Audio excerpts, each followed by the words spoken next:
شروع اللہ کے نام سے جو بڑا مہربان نہایت رحم والا ہے۔ رسول ایمان لایا اس چیز پر جو اس کی طرف اللہ تعالیٰ کی جانب سے اتری، اور مومن بھی ایمان لائے یہ سب اللہ تعالیٰ اور اس کے فرشتوں پر اور اس کی کتابوں پر اور اس کے رسولوں پر ایمان لائے۔ اس کے رسولوں میں سے کسی میں ہم تفریق نہیں کرتے۔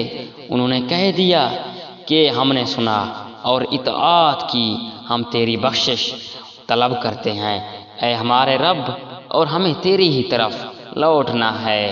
اللہ تعالیٰ کسی جان کو اس کی طاقت سے زیادہ تکلیف نہیں دیتا۔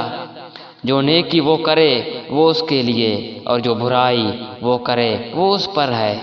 اے ہمارے رب، اگر ہم بھول گئے ہوں یا خطا کی ہو تو ہمیں نہ پکڑنا۔ اے ہمارے رب، ہم پر وہ بوجھ نہ ڈال جو ہم سے پہلے لوگوں پر ڈالا تھا۔ اے ہمارے رب، ہم پر وہ بوجھ نہ ڈال جس کی ہمیں طاقت نہ ہو۔ ہم سے درگزر فرما، ہمیں بخش دے اور ہم پر رحم کر، تو ہی ہمارا مالک ہے۔ ہمیں کافروں کے قوم پر غلبہ عطا فرما۔